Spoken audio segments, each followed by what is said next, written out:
യേശുവിൽ ഏറ്റവും പ്രിയപ്പെട്ട സഹോദരി സഹോദരന്മാരെ, ഇന്ന് നമ്മൾ ചിന്തിക്കുന്ന വിഷയം ശിഷ്യന്മാരെ പരിശീലിപ്പിക്കുന്ന കർത്താവായ യേശു ക്രിസ്തു. വിശുദ്ധ മത്തായി എഴുതിയ സുവിശേഷം അതിന്റെ 14-ാം അധ്യായം 22 മുതലുള്ള വാക്യങ്ങൾ വായിക്കുമ്പോൾ ഇങ്ങനെ നമ്മൾ കാണുകയാണ്. കർത്താവായ യേശു ജനക്കൂട്ടത്തെ പിരിച്ചുവിട്ടതിന് ശേഷം ശിഷ്യന്മാരെ തനിച്ച് അക്കരയ്ക്ക് പോകുവാനായിട്ട് നിർബന്ധിക്കുകയാണ്. യേശു കൂടെ പോകുന്നുമില്ല. ജനക്കൂട്ടത്തെ പിരിച്ചുവിടുന്നവനായ യേശു, ശിഷ്യന്മാരെ പാഠങ്ങൾ പഠിപ്പിക്കുന്നവനായ യേശു. ഇത് അന്നും ഇന്നും സംഭവിച്ചുകൊണ്ടിരിക്കുന്ന ഒരു സ്പിരിച്വൽ ആത്മീയമായിട്ടുള്ള ഒരു യാഥാർത്ഥ്യമാണ്. ജനക്കൂട്ടത്തിന് പലപ്പോഴും യേശുവിനെ അനുഭവിക്കാൻ സാധിക്കുന്നില്ല. ജനക്കൂട്ടത്തിന്റെ പനി മാറുന്നു, കടബാധ്യത മാറുന്നു, വിവാഹം നടന്നു കിട്ടുന്നു, ജോലി കിട്ടുന്നു, ഒക്കെ ശരിയാണ്, നല്ല കാര്യങ്ങളുമാണ്. എന്നാൽ ദൈവാനുഭവം പലപ്പോഴും ജനക്കൂട്ടത്തിന് കിട്ടുന്നില്ല.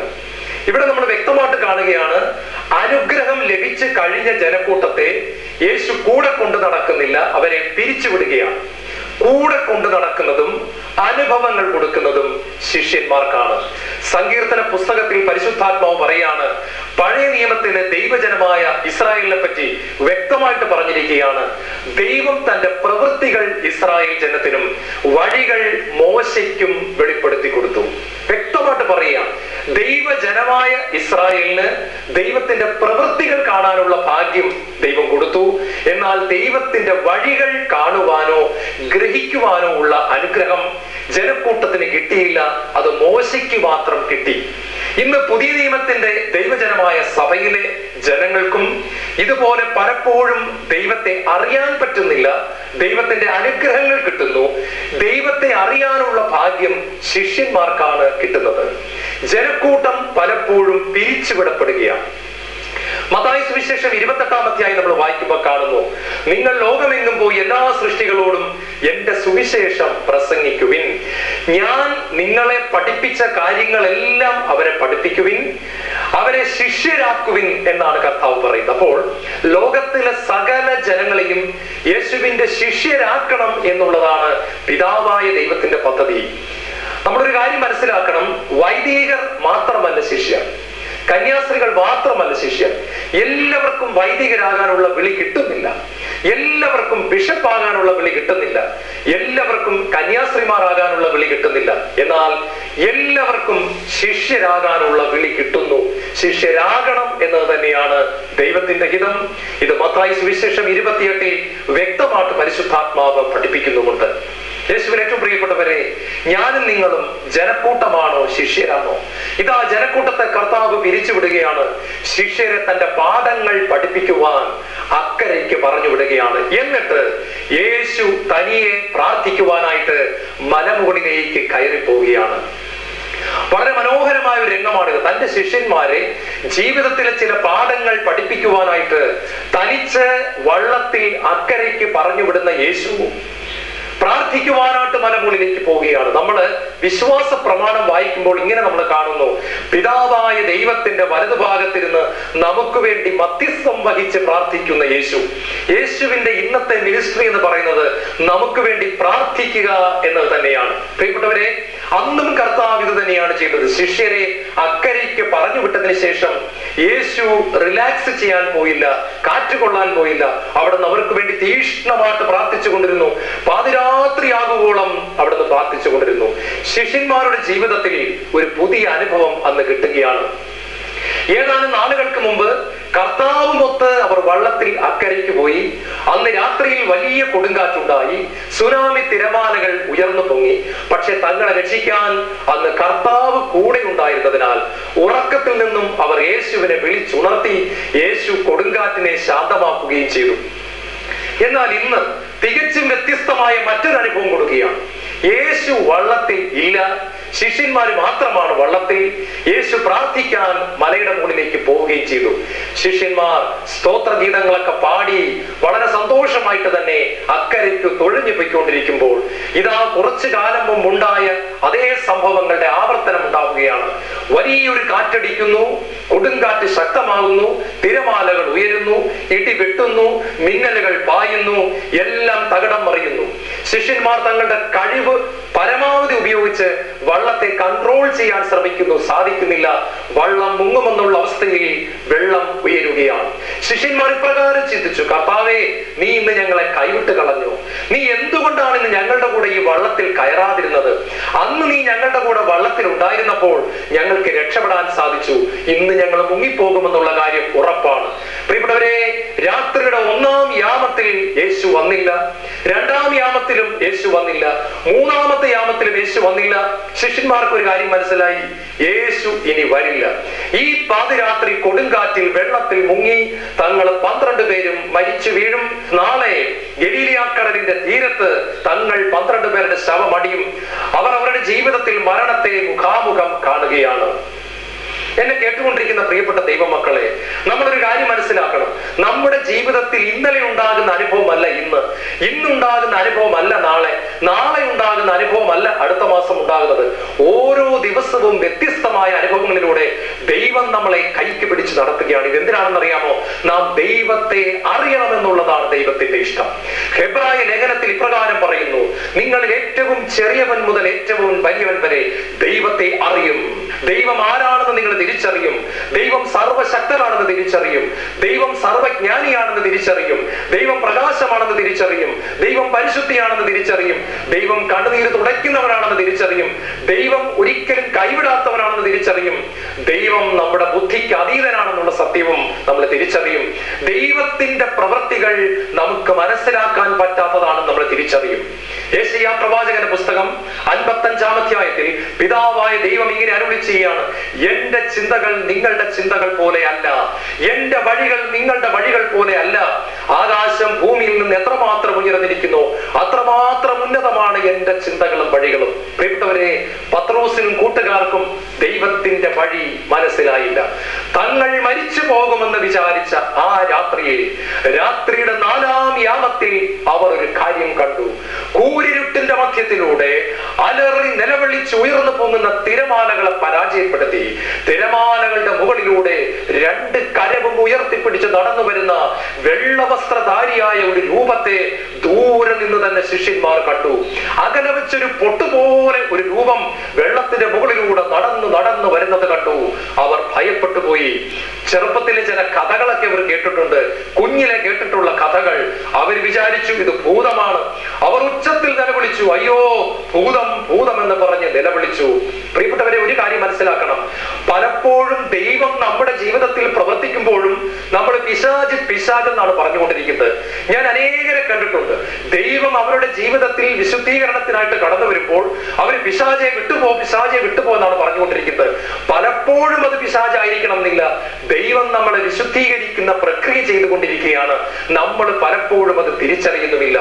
ശിഷ്യന്മാരുടെ ജീവിതത്തിൽ യേശു പ്രവർത്തിക്കാൻ തുടങ്ങിയപ്പോൾ ശിഷ്യന്മാർ മനസ്സിലാക്കിയത് പിശാചാണെന്നാണ്. അവർ അലറി വിളിച്ചു, അയ്യോ പിശാച്, അയ്യോ ഭൂതം.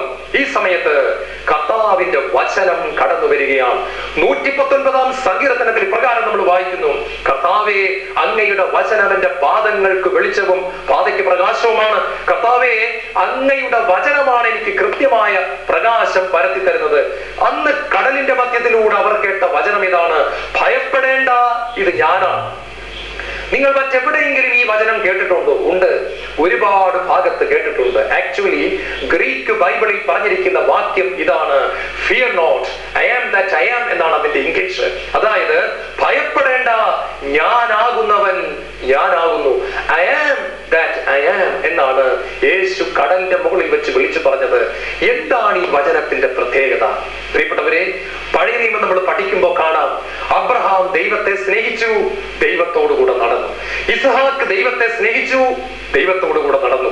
യാക്കോബ് ദൈവത്തെ സ്നേഹിച്ചു, ദൈവത്തോടുകൂടെ നടന്നു. പക്ഷേ ഇവർക്ക് 3 പേർക്കും ഒരു ഭാഗ്യം കിട്ടിയില്ല. ഇവർ 3 പേരും ദൈവത്തോട് ചോദിച്ചു, ദൈവമേ, അങ്ങയുടെ പേരെന്താണ്? What is your good name? What is your mighty name? അങ്ങയുടെ പേരെന്താണ് ദൈവമേ? ദൈവം അബ്രഹാമിനോ ഇസഹാക്കിനോ യാക്കോബിനോ തന്റെ പേര് ഒരിക്കൽ പോലും വെളിപ്പെടുത്തി കൊടുത്തില്ല. എന്നാൽ വർഷങ്ങൾക്ക് ശേഷം ആടുകളെ നെയ്ച്ചുകൊണ്ട് നടക്കുന്ന മോശ തന്റെ 80-ാമത്തെ വയസ്സിൽ ഒരു കാഴ്ച കണ്ടു. ഹോറേബിന്റെ മുൾപ്പടർപ്പിൽ അഗ്നിയുടെ മധ്യത്തിലായി ദൈവം തനിക്ക് പ്രത്യക്ഷപ്പെടുകയാണ്. പരിശുദ്ധനായ ദൈവത്തെ മോശ തന്റെ കണ്ണുകൾ കൊണ്ട് കണ്ടു. ദൈവത്തിന്റെ പരിശുദ്ധി മോശ കണ്ടു. മോശ ദൈവത്തോട് ഒരു ചോദ്യം ചോദിക്കാൻ ധൈര്യപ്പെട്ടു. ദൈവമേ, അങ്ങയുടെ പേരെന്താണ്? അബ്രഹാമിന് പേര് പറഞ്ഞു കൊടുക്കാത്ത ദൈവം, ഇസ്ഹാക്കിന് പേര് വെളിപ്പെടുത്താത്ത ദൈവം, യാക്കോബിന് തന്റെ നാമത്തെ വെളിപ്പെടുത്തി കൊടുക്കാത്ത ദൈവം മോശയോട് ആദ്യമായിട്ട് തന്റെ പേര് പറയുകയാണ്. മനുഷ്യവർഗത്തോട് ആദ്യമായിട്ട് ദൈവം തന്റെ പേര് വെളിപ്പെടുത്തി കൊടുക്കുകയാണ്. I am that I am. ഞാനായിരിക്കുന്നവൻ ഞാനാകുന്നു. വെളിപാട് പുസ്തകത്തിൽ അപ്പോസ്തലനായ യോഹന്നാൻ യേശുവിനെ കാണുമ്പോൾ യേശു പറയുന്ന പേരാണ് യോഹന്നാൻ. I am the Alpha and the Omega. I am that I am. ഞാൻ ആദിയും അന്ത്യവുമാണ്. എനിക്ക് തുടക്കമില്ല, ഒടുക്കമില്ല. ഞാൻ എല്ലാത്തിന്റെയും ആദി കാരണമാണ്. ഞാൻ സർവശക്തനാണ്. I am that I am. ഞാനായിരിക്കുന്നവൻ ഞാനാകുന്നു. ഇതാണ് എന്റെ പേര്. ഇതാ വർഷങ്ങൾക്ക് ശേഷം ഗലീലിയ കടലിന്റെ മധ്യത്തിൽ, രാത്രിയുടെ യാമത്തിൽ, 4-ാം യാമത്തിൽ, കൂരിരുട്ടിന്റെ മധ്യത്തിൽ, തിരമാലകളുടെ മധ്യത്തിൽ, ഇടിമിന്നലിന്റെ മധ്യത്തിൽ, സുനാമി തിരമാലകളുടെ മധ്യത്തിൽ ശിഷ്യന്മാർ ഭയപ്പെട്ട് നിലവിളിക്കുമ്പോൾ ഇതാ ദൈവം വീണ്ടും അതേ വചനം അരുളി ചെയ്യാണ്. I am that I am. ഞാനായിരിക്കുന്നവൻ ഞാനാകുന്നു. ഇത് ഞാനാണ് മക്കളെ. ഇത് മോശയ്ക്ക് ഹോറേബിന്റെ മുൾപ്പടർപ്പിൽ പ്രത്യക്ഷപ്പെട്ട ദൈവം കണ്ണും കൈയും മൂക്കും മാംസവും ധരിച്ച് വചനം മാംസമായി കടലിന്റെ മുകളിൽ കൂടി നടക്കുകയാണ് മക്കളെ. നിങ്ങളുടെ പിതാക്കന്മാരുടെ ദൈവം തന്നെയാണ് ഞാൻ. യേശു പറഞ്ഞു, എന്നെ കാണുന്നവൻ പിതാവിനെ കാണുന്നു, ഞാനും പിതാവും ഒന്നാണ്. പിതാവ് മോശയോട് അരുളി ചെയ്ത അതേ വചനം ഇതാ ശിഷ്യന്മാർക്ക് കർത്താവ് പറയാണ്, ഞാനായിരിക്കുന്നവൻ ഞാനാകുന്നു. പ്രിയപ്പെട്ടവരെ, മനസ്സിലാക്കുക, ആരാണ് യേശു? യേശു ഒരു പ്രവാചകനല്ല, യേശു ഒരു ഗുരുവല്ല, യേശു ലോകം കണ്ട ഏറ്റവും നല്ല മനുഷ്യനുമല്ല. ദൈവം നമ്മുടെ ഇടയിലൂടെ സഞ്ചരിച്ചു, വചനം മാംസമായി നമ്മുടെ ഇടയിൽ വസിച്ചു. മനുഷ്യന് തൊടാവുന്ന രൂപത്തിൽ, മനുഷ്യന് കേൾക്കാവുന്ന രൂപത്തിൽ, മനുഷ്യൻ അവന്റെ മാറോട് ചേർന്നിരിക്കാവുന്ന രൂപത്തിൽ, മനുഷ്യൻ അവന്റെ പാത്രത്തിൽ നിന്ന് ആഹാരം കഴിക്കാവുന്ന രൂപത്തിൽ, മനുഷ്യൻ അവന്റെ ഗ്ലാസിൽ നിന്ന് കുടിക്കാവുന്ന രൂപത്തിൽ, മനുഷ്യൻ അവന്റെ പാദത്തിൽ കെട്ടിപ്പിടിച്ച് ചുംബിക്കാവുന്ന രൂപത്തിൽ ദൈവം മനുഷ്യനായി ഭൂമിയിൽ വന്നു. അവന്റെ പേരാണ് യേശു. യേശു കടലിന്റെ മധ്യത്തിൽ നിന്ന് വിളിച്ചു പറയാണ്, മക്കളെ, ഇത് I am that I am. ഇത് ഞാനാകുന്നവൻ ഞാനാകുന്നു. പത്രോസിന് കാര്യം മനസ്സിലായി. ദൈവമേ, ഹോറേബിന്റെ മുൾപ്പടർപ്പിൽ ഞങ്ങളുടെ പിതാവായ മോശയ്ക്ക് പ്രത്യക്ഷപ്പെട്ട ദൈവം തന്നെയാണ് ഞങ്ങളുടെ യേശു. ഉടൻ പത്രോസ് വിളിച്ചു പറഞ്ഞു, കർത്താവേ, ഇതങ്ങാണെങ്കിൽ എന്നോട് കടലിന്റെ മുകളിലൂടെ നടക്കുവാൻ കൽപ്പിച്ചാലും. കാരണം പത്രോസിന്റെ മനസ്സിലേക്ക് ഒരു ഓർമ്മ കടന്നു വരികയാണ്. ഞാനാകുന്നവൻ ഞാനാകുന്നു എന്ന് മോശയ്ക്ക് പറഞ്ഞു കൊടുത്ത ദൈവം മോശ കരങ്ങൾ നീട്ടിയപ്പോൾ ചെങ്കടലിനെ രണ്ടായി പിളർന്നു കൊടുത്തെങ്കിൽ, ഇതാ ഞാൻ ഇന്ന് രാത്രിയിൽ പ്രാർത്ഥിക്കുകയാണ്, എനിക്ക് കടലിനെ പിളർക്കുകയല്ല വേണ്ടത്, കടലിന്റെ മുകളിലൂടെ എനിക്ക് നടക്കണം. രണ്ടായി മാറിയ കടലിന്റെ മധ്യത്തിലൂടെ ഉണങ്ങി വരണ്ട നിലത്തുകൂടെ മോശയും 20 ലക്ഷം ഇസ്രായേൽക്കാരും നടന്നെങ്കിൽ എനിക്ക് വേണ്ടത് അതിന്റെയും മുകളിലുള്ള കാര്യമാണ്. എനിക്ക് കടലിന്റെ മുകളിലൂടെ നടക്കണം. എനിക്ക് കടൽ രണ്ടായിട്ട് മാറി കരയിലൂടെ അല്ല നടക്കേണ്ടത്. കർത്താവേ, എനിക്ക് കടലിന്റെ മുകളിലൂടെ നടക്കണം. ഇത് നീയാണെങ്കിൽ, നീ പറഞ്ഞ വചനം സത്യമാണെങ്കിൽ കൽപ്പിച്ചാലും. ഉടൻ മറുപടി ഉണ്ടായി, കം, വരിക പീറ്റർ, വരിക പത്രോസേ, കടന്നു വരിക. യേശുവിൽ ഏറ്റവും പ്രിയപ്പെട്ടവരെ, ദാനിയേൽ പ്രവാചകന്റെ പുസ്തകത്തിൽ നമ്മൾ വായിക്കുന്നുണ്ട്, തന്റെ ദൈവത്തെ അറിയുന്ന ജനം ഉറച്ചു നിന്ന് അത്ഭുത പ്രവൃത്തികൾ ചെയ്യും, ഉറച്ചു നിന്ന് വീര്യപ്രവൃത്തികൾ ചെയ്യും, കർത്താവിന്റെ നാമത്തിൽ വലിയ കാര്യങ്ങൾ ചെയ്യും. അവസാന നാളുകളെ പറ്റി ദൈവത്തിന്റെ പ്രവചനമാണ്. തന്റെ ദൈവത്തെ അറിയുന്ന ജനം, തങ്ങളുടെ ദൈവത്തെ അറിയുന്ന ജനം ഉറച്ചു നിൽക്കും, വലിയ കാര്യങ്ങൾ ചെയ്യും. പത്രോസ് കർത്താവിനോട് പറയാണ്, എനിക്ക് ഇന്ന് വരെ ആരും ചെയ്യാത്തൊരു കാര്യം ചെയ്യണം. ഏലിയ കടലിന്റെ മുകളിൽ കൂടി നടന്നിട്ടില്ല, മോശ കടലിന്റെ മുകളിൽ കൂടെ നടന്നിട്ടില്ല, അബ്രഹാം കടലിന്റെ മുകളിൽ കൂടെ നടന്നിട്ടില്ല, ഏലീഷായും നടന്നിട്ടില്ല, ദാനിയേലും നടന്നിട്ടില്ല, ആരും നടന്നിട്ടില്ല. കർത്താവേ, എനിക്ക് നടക്കണം. പ്രിയപ്പെട്ടവരെ, ആരും ഇന്ന് വരെ ചോദിക്കാത്ത ഒരു ചോദ്യം ദൈവത്തോട് ചോദിക്കാൻ നിങ്ങൾ ധൈര്യപ്പെടുമോ? നമുക്ക് അതിനുള്ള ധൈര്യമുണ്ടോ, ഉറപ്പുണ്ടോ? ഹെബ്രായ എബ്രായ ലേഖനത്തിൽ പറയുകയാണ്, കൃപയുടെ സിംഹാസനത്തിന്റെ അടുത്തേക്ക് ഉറപ്പുള്ള ഹൃദയത്തോടെ നമുക്ക് കടന്നു ചെല്ലാം. കാരണം യേശു നമുക്ക് വേണ്ടി രക്തം ചിന്തി ആ പാത തുറന്നു തന്നിരിക്കുന്നു. നാം ദൈവത്തിന്റെ മകനും മകളുമായി തെരഞ്ഞെടുക്കപ്പെട്ടിരിക്കുന്നു. അപ്പാ എന്ന് വിളിച്ചുകൊണ്ട് നമുക്ക് ഓടിച്ചെല്ലാനുള്ള വലിയൊരു ഭാഗ്യം ദൈവം തരികയാണ്. നിങ്ങൾ ഇങ്ങനെ ചിന്തിക്കുക. എന്റെ ധ്യാനം നടന്നുകൊണ്ടിരിക്കുന്ന സമയത്ത് ഞാൻ ബഹുമാനപ്പെട്ട സിസ്റ്റേഴ്സിനോട് ഇങ്ങനെ പറഞ്ഞു, സിസ്റ്റേഴ്സ്, ആര് വന്നാലും കയറ്റിവിടരുത്. കാരണം ഞാൻ ദൈവത്തിന്റെ വചനം പ്രസംഗിച്ചു കൊണ്ടിരിക്കുകയാണ്. ഒരാൾ വന്നാലും കയറ്റിവിടരുത്. അങ്ങനെ ആരെല്ലാം എന്നെ കാണാൻ വന്നിട്ടും സിസ്റ്റേഴ്സ് കയറ്റിവിടുന്നില്ല. ആ സമയത്താണ് എന്റെ മകള് എന്നെ കാണാനായിട്ട് സ്കൂളിൽ നിന്ന് ബാഗും ഷൂസും യൂണിഫോമും ഒക്കെ ധരിച്ചുകൊണ്ട് അവൾ ഓടി വരികയാണ്. അവൾ വന്ന് സിസ്റ്റേഴ്സിനോട് പറഞ്ഞു, സിസ്റ്റേഴ്സ്, എനിക്ക് എന്റെ പപ്പയെ ഒന്ന് കാണണം. അവര് തടയത്തില്ല. അവര് പെട്ടെന്ന് കൈകൾ മാറ്റിക്കൊണ്ട് പറഞ്ഞു, ഇതാ പപ്പ പ്രസംഗിക്കുകയാണ്, മോള് പോയി ആ മുൻപിലുള്ള കസേരയിൽ ഇരുന്നു കൊള്ളുക. മറ്റെല്ലാവരും തടയപ്പെട്ടു. എന്നാൽ എന്റെ മകൾ തടയപ്പെട്ടില്ല. കാരണം അവൾ എന്റെ മകളാ. പ്രിയപ്പെട്ടവരെ, നാം ഒരു കാര്യം മനസ്സിലാക്കണം. നാം സാധാരണക്കാരല്ല. യേശു ക്രിസ്തുവിൽ വിശ്വസിക്കുന്ന നമ്മൾ, യേശുവിന്റെ രക്തത്താൽ പാപങ്ങൾ കഴുകപ്പെട്ട നമ്മൾ, പിതാവായ ദൈവത്തിന്റെ മകനും മകളുമായി തെരഞ്ഞെടുക്കപ്പെട്ടിരിക്കുന്നു. നമ്മൾ മക്കളെങ്കിൽ അവകാശികളാണെന്ന് കർത്താവിന്റെ വചനം പറയാണ്. പത്രോസ് തന്റെ അവകാശത്തെ ഉറപ്പിക്കുകയാണ്. ദൈവമേ, ഇന്ന് വരെ ആരും ചോദിക്കാത്തൊരു അനുഗ്രഹം ഞാൻ ചോദിക്കുകയാണ്. എനിക്ക് ഈ കടലിന്റെ മുകളിലൂടെ ഒന്ന് നടക്കണം. അതവൻ അനുവദിച്ചു കൊടുക്കുകയാണ്. പത്രോസ് ഇതാ കടലിന്റെ മുകളിലൂടെ നടക്കുകയാണ്. ഏതാനും മണിക്കൂറുകൾക്ക് മുമ്പ് പത്രോസ് വട്ടം കറങ്ങുകയാണ്. പത്രോസ് പരാജയം രുചിച്ചറിയുകയാണ്. പത്രോസ് വെള്ളം കുടിക്കുകയാണ്. കൊടുങ്കാറ്റിൽ ശ്വാസം മുട്ടുകയാണ്. എന്നാൽ യേശു വന്നു കഴിഞ്ഞപ്പോൾ പത്രോസ് ഒരു വിജയാളിയായിട്ട് മാറുകയാണ്. എന്തെല്ലാമാണോ തന്നെ പരാജയപ്പെടുത്തിക്കൊണ്ടിരുന്നത് അതിന്റെ മേലെല്ലാം വിജയമെടുക്കാനായിട്ട് പത്രോസിന് വലിയൊരു ആഗ്രഹം ഉണ്ടാകുകയാണ്. പത്രോസിന്റെ മനസ്സിൽ ഇങ്ങനെ ചിന്തിച്ചു എന്നാണ് ഞാൻ കാണുന്നത്, ഈ കൊടുങ്കാറ്റ് കുറെ നേരമായി എന്നെ വട്ടം കറക്കിക്കൊണ്ടിരിക്കുകയാണ്. ഈ തിരമാലകൾ കുറെ നേരമായി എന്നെ പരാജയപ്പെടുത്തിക്കൊണ്ടിരിക്കുകയാണ്. ഈ സുനാമി തിരമാലകൾ കുറച്ച് നേരമായിട്ട് എന്നെ ഭയപ്പെടുത്തുകയാണ്. ഞാൻ കുറച്ച് വെള്ളവും കുടിച്ചു. ഇനി എനിക്കൊരു കാര്യം മനസ്സിലായി, എന്റെ യേശു വരികയാണ്. We are more than conquerors in Christ Jesus. ഞങ്ങൾ യേശുവിൽ വിജയാളികളാണ്. ഞങ്ങളെ എപ്പോഴും വിജയത്തിലേക്ക് നയിക്കുന്ന യേശു എന്ന് പൗലോസ് പറയുന്നുണ്ട്. വീണ്ടും ദൈവത്തിന്റെ വചനം പറയുന്നു, വിജയം നൽകുന്നത് കർത്താവാണ്. പത്രോസിന് ഒരു കാര്യം മനസ്സിലായി, എനിക്ക് വിജയം വേണം, എനിക്ക് വിജയം വേണം. എനിക്ക് പരാജയപ്പെട്ടവരായിട്ട് ജീവിക്കണ്ട, എനിക്കൊരു ഡിഫീറ്റഡ് ക്രിസ്ത്യനായിട്ട് ജീവിക്കണ്ട. എനിക്ക് വിജയാളിയാകണം. എന്റെ പാപത്തിന്റെ മേൽ, എന്റെ ജഡത്തിന്റെ മേൽ, എന്റെ ദുർമോഹങ്ങളുടെ മേൽ, പൈശാചിക പ്രലോഭനങ്ങളുടെ മേൽ, ഈ ലോകത്തിന്റെ സ്പിരിറ്റിന്റെ മേൽ എനിക്ക് വിജയം വേണം. അവൻ എടുത്ത് ചാടാൻ പോകുന്ന സമയത്ത് ബൈബിളിൽ എഴുതിയിട്ടില്ല എങ്കിൽ ഞാൻ ഇങ്ങനെ ചിന്തിക്കുകയാണ്, ബാക്കി ശിഷ്യന്മാര് 11 പേരും ഇങ്ങനെ പറഞ്ഞു കാണും, പത്രോസേ, അബദ്ധമൊന്നും കാണിക്കരുത്. ഇതാ തിരമാലകൾ ഉയരുന്നത് നീ കണ്ടില്ലേ? കൊടുങ്കാറ്റ് കണ്ടില്ലേ? ഈ ഭാഗത്ത് കടലിന് നല്ല ആഴമുണ്ടെന്ന് നിനക്ക് അറിഞ്ഞുകൂടെ? അങ്ങനെയൊക്കെ ചോദിച്ചു കാണും. പത്രോസേ, മണ്ടത്തരം കാണിക്കരുത്, മണ്ടത്തരം കാണിക്കരുത്. കർത്താവ് നടന്നു വന്നുകൊണ്ടിരിക്കുന്നത് കാണുന്നില്ലേ? എന്തിനാണ് ഈ എടുത്തുചാട്ടം? വള്ളത്തിൽ തന്നെ ഇരുന്നാ പോരെ? പത്രോസ് പറഞ്ഞു, പോരാ, എനിക്കൊരു വിജയാളിയാകണം. എന്നും വിജയിക്കുവാനുള്ളൊരു ആഗ്രഹം പത്രോസിന്റെ മനസ്സിൽ ഉണ്ടായിരുന്നു. യേശുവിൽ ഏറ്റവും പ്രിയപ്പെട്ടവരെ, അവൻ കടലിന്റെ മുകളിലൂടെ നടക്കുകയാണ്. ലോകത്തിൽ ആദ്യമായി ഒരു മനുഷ്യൻ കടലിന്റെ മുകളിലൂടെ മുങ്ങിപ്പോകാതെ നടക്കുകയാണ്. എന്നെ കേട്ടുകൊണ്ടിരിക്കുന്ന പ്രിയപ്പെട്ടവരെ, ഞാനും നിങ്ങളും വലിയൊരു പാഠം പഠിക്കണം.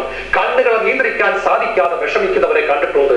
നാവിനെ നിയന്ത്രിക്കാൻ സാധിക്കാതെ വിഷമിക്കുന്നവർ, ക്ഷമിക്കാൻ പറ്റാത്തവർ, പ്രാർത്ഥിക്കാൻ പറ്റാത്തവർ, ശത്രുക്കളെ സ്നേഹിക്കുവാൻ പറ്റാത്തവർ, യേശുവിനോടൊപ്പം ജീവിക്കാൻ പറ്റാത്തവർ, ജഡത്തിന്റെ ദുരാശകളെ നിയന്ത്രിക്കാൻ പറ്റാത്തവർ, കോപത്തെ നിയന്ത്രിക്കാൻ പറ്റാത്തവർ, മദ്യപാനത്തെയും പുകവലിയെയും പാൻപരാഗിനെയും നിയന്ത്രിക്കാൻ പറ്റാത്തവർ, ഭാര്യയോട് ദേഷ്യപ്പെടാതിരിക്കാൻ പറ്റാത്തവർ, എപ്പോഴും പരാജയപ്പെട്ടുകൊണ്ടിരിക്കുന്നവർ, പ്രഭാതത്തിൽ 5:30 എഴുന്നേറ്റ് പ്രാർത്ഥിക്കാൻ പറ്റാത്തവർ, എല്ലായിടത്തും പരാജയപ്പെടുന്നവർ. നിങ്ങൾക്കായിട്ടാണ് ഈ വചനം കർത്താവ് തരുന്നത്, എനിക്കായിട്ടാണ് ഈ വചനം കർത്താവ് തരുന്നത്. കടലിന്റെ മധ്യത്തിൽ പരാജയപ്പെട്ട പത്രോസ്, ഞാനായിരിക്കുന്നവൻ ഞാനാണെന്ന് യേശുവിനെ തിരിച്ചറിഞ്ഞപ്പോൾ പത്രോസ് പറയാണ്, കർത്താവേ, സംസാരശേഷിയില്ലാതിരുന്ന മോശയെ നീ വലിയ വിജയാളിയാക്കി മാറ്റിയതുപോലെ ഇതാ ഇത്രയും നേരം വെള്ളം കുടിച്ച പരാജയപ്പെട്ട എന്നെ നീ വിജയിപ്പിക്കണമേ. യേശുവിന്റെ വചനത്തിന്റെ പുറത്തുകൂടെ പത്രോസ് നടന്നു. അവൻ വിജയിച്ചു. എനിക്കും നിങ്ങൾക്കും വിജയാളിയാകാനായിട്ട് സാധിക്കും. പക്ഷേ വിജയിച്ച പത്രോസ് ഒരു അല്പദൂരം മുന്നോട്ട് നടന്നിട്ട് ഇടത്തോട്ടും വലത്തോട്ടും ഒന്ന് നോക്കി. ആ സമയത്ത് അവൻ മുങ്ങിപ്പോവുകയാണ്.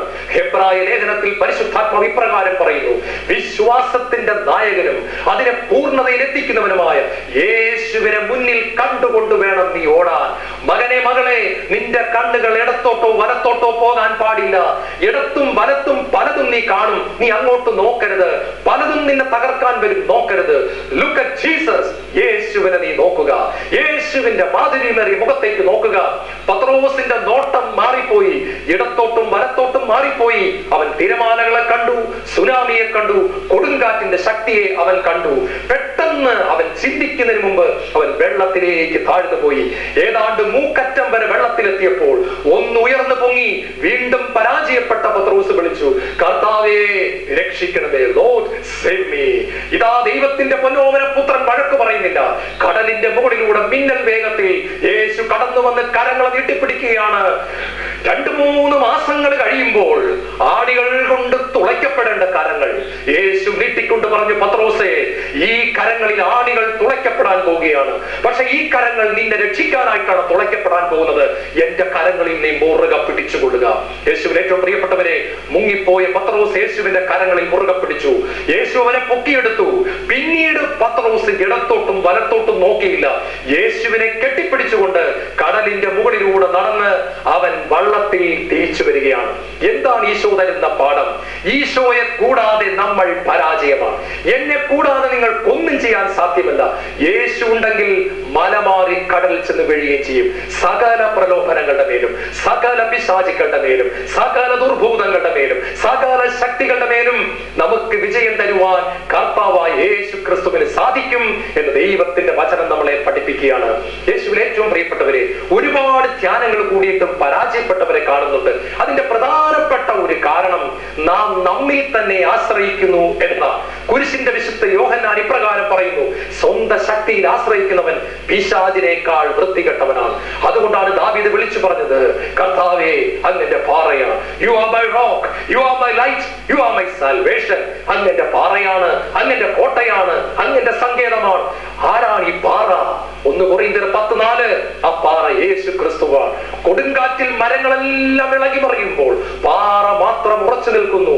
പാറയുടെ വിള്ളലിൽ കയറി ഇരിക്കുന്ന മനുഷ്യൻ കൊടുങ്കാറ്റിൽ നിന്ന് രക്ഷപ്പെടുന്നു. 4 ഭാഗത്തും നമ്മെ തകർക്കുവാൻ തിന്മയുടെ ശക്തികൾ കടന്നു വരുമ്പോൾ പാറയാകുന്ന യേശു നമുക്ക് സങ്കേതമാണ്, നമുക്ക് ഉറപ്പുള്ള കോട്ടയാണ്, നമ്മുടെ ബലമാണ്. യേശുവിനെ ഏറ്റവും പ്രിയപ്പെട്ടവരെ, കർത്താവ് നമ്മളെ വിളിക്കുകയാണ്. എന്റെയും നിങ്ങളുടെയും ജീവിതത്തിൽ കൊടുങ്കാറ്റുകൾ ഉണ്ടാകും. ഇന്ന് തെറ്റായ ഒരു പഠനം ഞാൻ പലപ്പോഴും കേൾക്കുന്നു. യേശുവിൽ വരിക, നിങ്ങൾക്ക് സഹനമേ ഇല്ല. യേശുവിൽ വരിക, നിങ്ങൾക്ക് ദുഃഖമേ ഇല്ല. അത് ആളെ കൂട്ടാനുള്ള ഒരു ടെക്നിക്ക് മാത്രമാണ്. യേശു അങ്ങനെ ഒരിക്കലും പഠിപ്പിച്ചിട്ടില്ല. ക്രിസ്തീയ ജീവിതത്തിൽ സഹനങ്ങൾ ഉണ്ടാകും, സന്തോഷവും ഉണ്ടാകും, മാറിയും കലർന്നും ഇടകലർന്നുള്ള ഒരു ജീവിതം. എന്നാൽ എല്ലാറ്റിൽ നിന്നും വിടിവിക്കുന്ന ഒരു ജീവിതവുമാണത്. എന്നാൽ ദുഃഖങ്ങൾ ഇല്ലാത്തൊരു ജീവിതം യേശു വാഗ്ദാനം തരുന്നില്ല. നമ്മുടെ ജീവിതത്തിൽ മലകളും താഴ്വരകളും ഉണ്ടാകും. ഇത് നമ്മൾ മനസ്സിലാക്കണം. താഴ്വരയുടെ സമയത്ത് യേശു നമ്മളെ കൈവിടുന്നില്ല. മല കയറുമ്പോൾ അവിടെ നിന്ന് നമ്മളെ തോളിലെടുക്കുകയും ചെയ്യുന്നു. സന്തോഷത്തിലും സന്താപത്തിലും അവിടെ നിന്ന് നമ്മുടെ കൂടെ നിൽക്കുന്നു. ഓരോ സഹനത്തിലും നാം ഓരോ പാഠം പഠിക്കണം എന്ന് യേശു ആഗ്രഹിക്കുന്നു. അവിടത്തെ വേദനിപ്പിക്കുന്ന സകലതും നമ്മിൽ നിന്നും എടുത്തു മാറ്റണം എന്ന് ദൈവം ആഗ്രഹിക്കുന്നു. നമുക്കൊരു നിമിഷം നമ്മുടെ ജീവിതത്തെ പൂർണ്ണമായിട്ടും ഈശോയുടെ കരങ്ങളിലേക്ക് നമുക്ക് സമർപ്പിക്കാം. കർത്താവേ, എന്റെ ജീവിതത്തെ ഞാൻ പൂർണ്ണമായിട്ടും അങ്ങേക്ക് തരികയാണ്. ദൈവമേ, പത്രോസിനെ കരങ്ങൾ പിടിച്ചുകൊണ്ട് കൊടുങ്കാറ്റിന്റെ മധ്യത്തിലൂടെ നടത്തിയ നല്ല ദൈവമേ, എന്റെ ജീവിതത്തിലും നീ കടന്നു വരണമേ. കൊടുങ്കാറ്റുകളും വലിയ തിരമാലകളും വരുമ്പോൾ ഞാൻ പലപ്പോഴും ഭയന്നു പോകുന്നു. യേശുവേ, ഭയപ്പെടേണ്ട, ഞാനാകുന്നവൻ ഞാനാകുന്ന ശബ്ദം ഞാൻ തിരിച്ചറിയുന്നു. എന്റെ മാറോട് ചേർന്ന് പിടിച്ചു നിൽക്കുവാൻ എന്നെ അനുഗ്രഹിക്കണമേ. യേശുവേ സ്തോത്രം, യേശുവേ നന്ദി.